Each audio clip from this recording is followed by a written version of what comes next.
Then I, me Jalendra Kumar Sharma, Assistant Professor in Economics, स्वर्गीय पंडित नवल किशोर शर्मा, राजकीय स्नातकोत्तर महाविद्यालय दौसा। पूर्व में हमने मुद्रा परिमाण सिद्धांत के अंतर्गत मुद्रा के मूल्य और मुद्रा की चलन गति पर विचार किया था। अब हम मुद्रा के परिमाण सिद्धांत पर चर्चा करेंगे। मुद्रा परिमाण सिद्धांत मुद्रा मूल्य निर्धारण का सबसे महत्वपूर्ण सिद्धांत है, लेकिन ये कहना कठिन है कि सर्वप्रथम इस सिद्धांत को किसने प्रतिपादित किया था। सामान्यतः यह धारणा है कि इटली के अर्थशास्त्री दीवान जेदी ने यह विचार सर्वप्रथम प्रस्तुत किया था, जबकि विशुद्ध रूप में इस सिद्धांत के प्रतिपादन का श्रेय डेविड ह्यूम को जाता है, जिसने 1752 में इसे रखा। ह्यूम के अनुसार कीमत स्तर को मुद्रा की मात्रा का प्रतिफल कहा जा सकता है, अथवा P बराबर Q इंटू M, जिसमें P कीमत स्तर, Q इंटू M मुद्रा की मात्रा। दोनों के बीच कारण परिणाम संबंध स्थापित करने का प्रयास डेविड ह्यूम ने किया था। मुद्रा परिमाण सिद्धांत की प्रतिष्ठित व्याख्या। डेविड ह्यूम द्वारा प्रतिपादित मुद्रा परिमाण सिद्धांत को सर्वप्रथम प्रतिष्ठित लेखकों रॉबर्टसन, टॉजिंग, शेयर्स, J.S. मिल, केसल, विक्सल आदि के कारण बहुत प्रसिद्धि प्राप्ति हुई। इन लेखकों ने मौद्रिक सिद्धांत का विकास मुद्रा के मूल्य के संबंध में ही किया था, संपूर्ण अर्थव्यवस्था के रूप में नहीं, क्योंकि वे मुद्रा को केवल विनिमय का साधन ही मानते थे। अतः उनके अनुसार अन्य वस्तुओं के मूल्य के भांति मुद्रा का मूल्य भी मुद्रा की पूर्ति के परिमाण से प्रभावित होता है।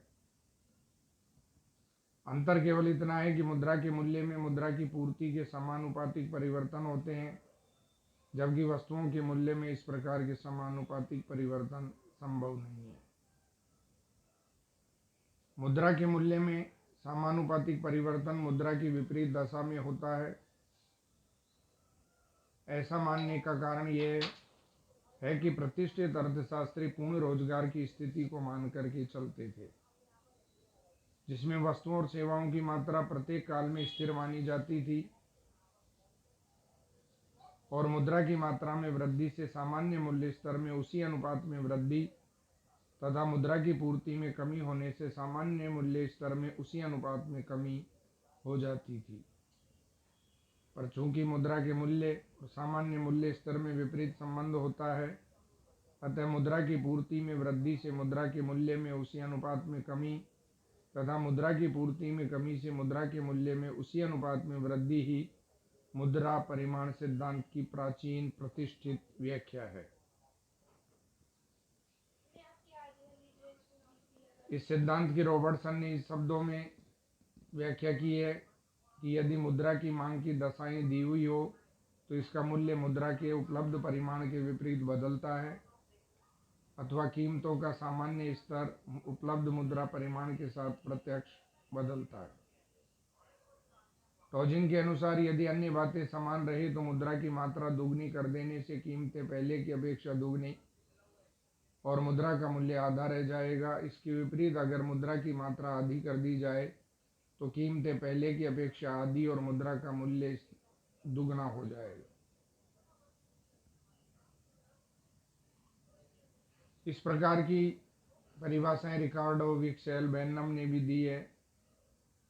मुद्रा परिमाण सिद्धांत की इन प्रतिष्ठित व्याख्याओं को देखने से यह पता चलता है कि अन्य बातें समान रहने पर मुद्रा की मात्रा में परिवर्तन मुद्रा के मूल्य में उसी अनुपात में विपरीत परिवर्तन लाता है। अतः हम इस निष्कर्ष पर पहुंचते हैं कि अन्य बातें समान रहने पर पहला, मुद्रा के परिमाण और देश के सामान्य कीमत स्तर में प्रत्यक्ष आनुपातिक संबंध होता है। यदि मुद्रा के परिमाण को 50% बढ़ाया जाता है तो कीमत स्तर भी 50% बढ़ जाएगा, और अगर मुद्रा के परिमाण को 50% घटाया जाता है तो मूल्य स्तर भी 50% घट जाएगा। दूसरा है, मुद्रा के परिमाण और मुद्रा मूल्य में विपरीत आनुपातिक संबंध होता है। यदि मुद्रा के परिमाण में 50% वृद्धि कर दी जाए तो मुद्रा का मूल्य 50% कम हो जाएगा, और यदि मुद्रा के परिमाण में 50% की कमी कर दें तो मुद्रा का मूल्य 50% बढ़ जाएगा। उदाहरण के लिए, यदि किसी देश में मुद्रा का परिमाण 100 करोड़ मौद्रिक इकाई है, वस्तु और सेवाओं की मांग मात्रा 100 करोड़ है, तो सामान्य कीमत स्तर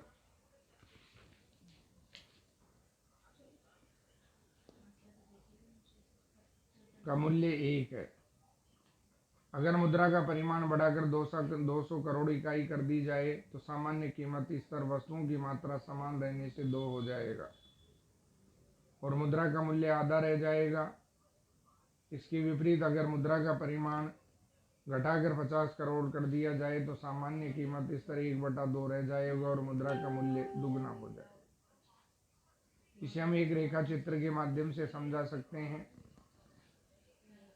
उपरोक्त रेखा चित्र में एक्स अक्ष पर मुद्रा का परिमाण करोड़ रुपए में लिया गया है और वाई अक्ष पर मुद्रा का सामान्य मूल्य स्तर लिया गया है।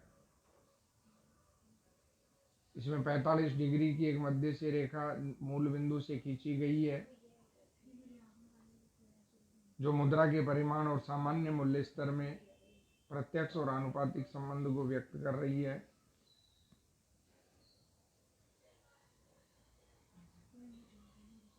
ज्यों-ज्यों मुद्रा के परिमाण में वृद्धि होती है त्यों-त्यों सामान्य मूल्य स्तर भी उसी अनुपात में बढ़ता है।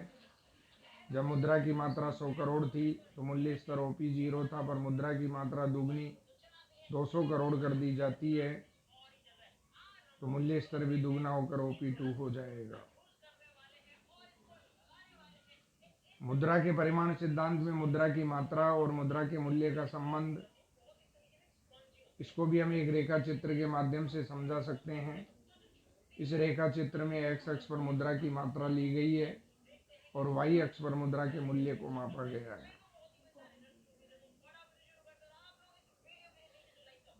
इसमें वक्र ऊपर बाएं से नीचे दाहिनी ओर गिरता हुआ है जो मुद्रा की मात्रा और मुद्रा के मूल्य में विपरीत संबंध को प्रदर्शित करता है। ये वक्र इस प्रकार से बनाया गया है कि मुद्रा की मात्रा और मूल्य स्तर में प्रत्यक्ष और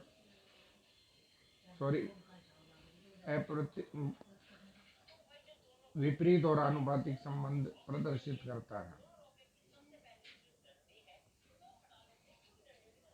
उपरोक्त रेखा चित्र में मुद्रा की मात्रा m से बढ़कर के दुगनी 2m कर दी जाती है तो मुद्रा का मूल्य 1/p से घट करके 1/2p रह जाता है।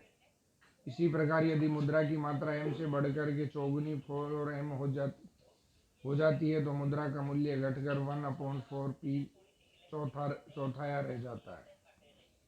तो मुद्रा की मात्रा और मुद्रा के मूल्य में इस विपरीत और आनुपातिक संबंध के विभिन्न बिंदुओं को जोड़ने वाली रेखा ABCD बनी हुई है। ये रेखा मांग वक्र की भांति नीचे की ओर जाती है जिसे एक आयताकार हाइपरबोला कहा जाता है। इसके प्रत्येक बिंदु पर कुल क्षेत्र समान रहता है। m बिंदु पर आयताकार का कुल क्षेत्र m × 1/p अथवा m/p बराबर 2m × 1/2p। तो ये विपरीत और आनुपातिक संबंध को व्यक्त करती है। मुद्रा परिमाण सिद्धांत की मान्यताएं प्राचीन अर्थशास्त्रियों द्वारा दी गई मुद्रा परिमाण सिद्धांत की इन विभिन्न परिभाषाओं में सर्वत्र अन्य बातें समान रहने के वाक्यांश का प्रयोग किया गया है, जिसका आशय नियम की सीमाओं की ओर संकेत करता है। अगर ये मान्यताएं पूरी नहीं हुई तो सिद्धांत सत्य नहीं होता है। इस सिद्धांत की प्रमुख मान्यता यह है कि व्यापार की मात्रा स्थिर रहती है, अर्थात मुद्रा द्वारा क्रय विक्रय की जाने वाली वस्तुओं और सेवाओं की मात्रा में कोई कमी या वृद्धि नहीं होती है।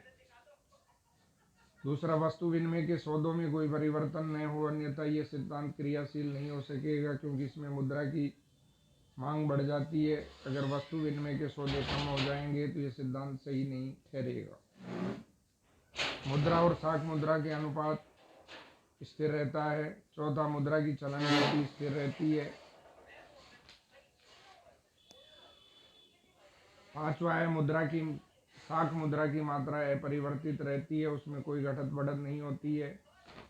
अन्य उत्पादन, विनिमय क्रम, जनसंख्या, बचत, उधार प्रथा, मुद्रा को तरल रूप में रखने की प्रवृत्ति आदि सभी स्थिर रहती है। हम जानते हैं कि सामान्यतः अवास्तविक व्यवहारिक इस परिवर्तनशील युग में अन्य बातों के समान रहने की कल्पना करना बेबुनियादी है। अब हम आगे फिशर का मुद्रा परिमाण सिद्धांत देखेंगे। धन्यवाद।